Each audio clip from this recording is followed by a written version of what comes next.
You lost someone's respect today, and the worst part is that you never saw it happen. It slipped away in a moment so small you couldn't possibly have noticed. An expression, a tone, a reflex, something you've done 1,000 times without ever questioning. Respect doesn't vanish in dramatic explosions. It dissolves silently, like ice melting in warm hands. And unless you learn to recognize the behaviors that drain people's trust, you will continue repeating them tomorrow, the next day, and the next, unaware that every repetition is pulling you further away from the person you want to become. The Stoics understood this long before modern psychology did. Marcus Aurelius wrote that the quality of your life is shaped by the quality of your repeated thoughts and actions. He warned that small habits, especially the ones you overlook, slowly carve your character. What he meant is simple. The little things aren't little. Your daily behaviors broadcast who you are, even when you think no one is paying attention. People evaluate you not by your intentions but by your patterns, and your patterns are speaking louder than you think. Before we dive into the 8 attitudes that quietly erode respect, you need to understand one core principle of human behavior. People pay attention to how you make them feel about themselves. Respect is often lost, not because of who you are, but because your behaviors unintentionally signal something about how you view others. Seneca said, "We are more often frightened than hurt." In the same way, people are more often disrespected in subtle ways than in obvious attacks. Your tone, your presence, your reactions, they create the emotional climate around you. And people remember climates. Now let's uncover the 8 everyday attitudes that quietly drain respect, one subtle behavior at a time. Attitude 1. The I already know reflex. You've seen this in others and maybe you've caught yourself doing it too. Someone begins explaining something, and before they finish a sentence, you jump in with, "I know," or, "Yeah, I've heard that." You think you're keeping the conversation efficient. You think you're showing competence. But what the other person hears is something entirely different. What you're saying doesn't matter. That reflex closes the door to connection. Stoic teacher Epictetus warned that it is impossible to learn what you think you already know. When you shut down someone's explanation prematurely, you're not just dismissing them, you're revealing your lack of humility. Humility isn't weakness, it's intelligence. The person who listens learns. The person who pretends to know everything stays stuck. Respect naturally flows toward those who stay curious, not toward those who rush to prove themselves. Attitude 2. The quiet victim identity. Victim energy doesn't always show up as dramatic complaining. Sometimes it's subtle, a pattern of believing luck never favors you, that setbacks only happen to you, that life has singled you out for difficulty. Marcus Aurelius wrote that obstacles aren't personal, they are universal, inevitable, and necessary. Everyone suffers, everyone faces misfortune. The difference lies in how you respond. When you continuously cast yourself as the unlucky one, the powerless one, the one burdened beyond what others understand, people don't feel inspired to support you. They feel drained. Psychologically, humans respect those who demonstrate internal agency, the belief that your choices shape your path. People pull away from constant victims not out of cruelty, but out of emotional self-preservation. Your struggles may be real, but when struggle becomes your identity, respect becomes impossible. Attitude 3. Low-key arrogance disguised as confidence. This one is deceptive because it often hides behind charm, intelligence, or humor. You turn the conversation back to yourself. You offer advice no one asked for. You mention achievements or people you know to subtly elevate your status. You interrupt stories to one-up them. This isn't confidence, it's insecurity wearing a confident mask. Seneca warned that most powerful is he who has himself in his own power. In other words, true strength is quiet. People respect those who don't need constant validation. When someone feels you're competing with them instead of connecting with them, they withdraw their admiration even if they don't say a word. They might still like you, but respect fades every time you make the conversation about yourself rather than about them. Attitude 4. Habitual negativity. Some people believe they're being real, honest, or transparent when they express constant dissatisfaction. But negativity, when it becomes habitual, is corrosive. It colors every interaction with heaviness.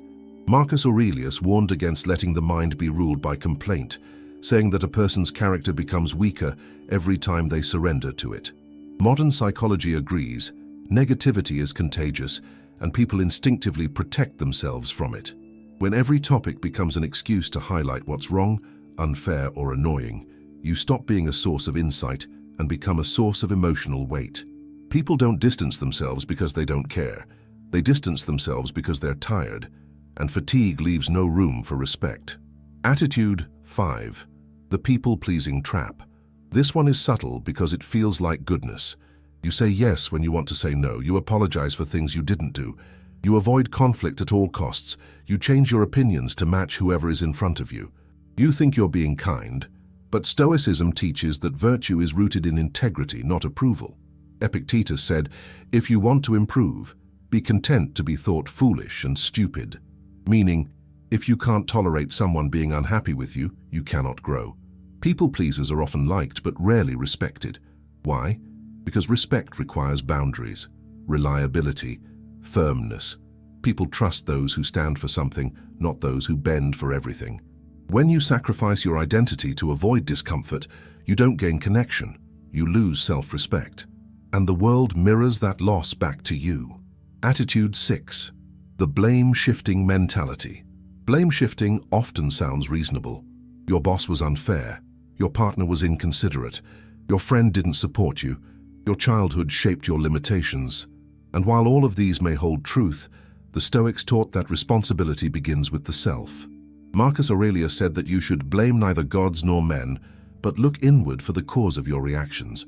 Blame-shifting communicates one thing loudly: I lack control.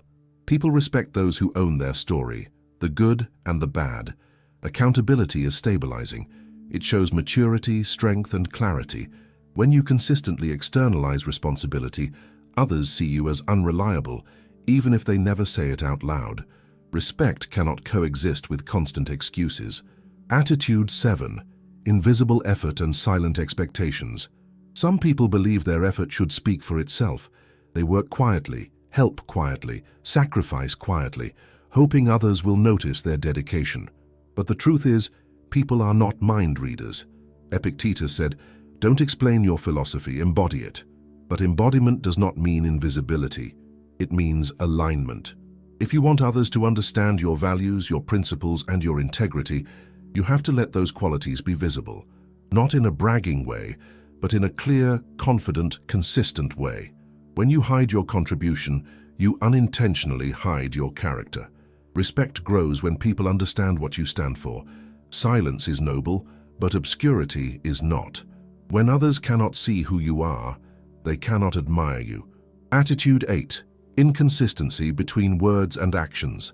Inconsistency is the ultimate trust killer. Promises you don't keep, statements you don't follow through on, goals you announce but abandon, expectations you set and then ignore.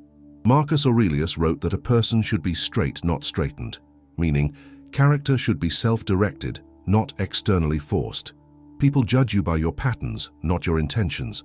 When your actions contradict your words, people don't get angry. They simply stop believing you.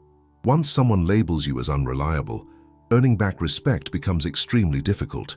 The cure is honesty, saying no when you need to, committing only to what you can truly deliver, and letting your reliability grow one fulfilled promise at a time. Credibility is built slowly, but it is lost instantly. Here's the truth that ties all of this together. Respect is not commanded by force, nor earned through fear, nor bought with charm. Respect is the natural response people have when your behavior aligns with clarity, humility, integrity, and consistency. The Stoics never chased admiration. They focused on becoming admirable. They learned that self-respect is the foundation of all external respect. Once you discipline your habits, refine your reactions, and take ownership of your choices, the way the world responds to you changes automatically. These 8 attitudes are not moral failures. They're habits. Habits shaped by past pain, insecurity, or unconscious imitation, and the moment you recognize them, you gain the power to change them. So ask yourself right now, which one hit you hardest? Which one made you pause because you felt seen? That feeling is the beginning of transformation. Fix that one habit first, then another, and another. Soon, your behavior begins to mirror the person you always hoped you were becoming. If this message resonated and you want to continue shaping a calmer mind, a stronger character, and a more grounded inner life, subscribe to Stoic Spring. It's a small daily habit that strengthens your emotional maturity and protects your inner peace, one lesson at a time.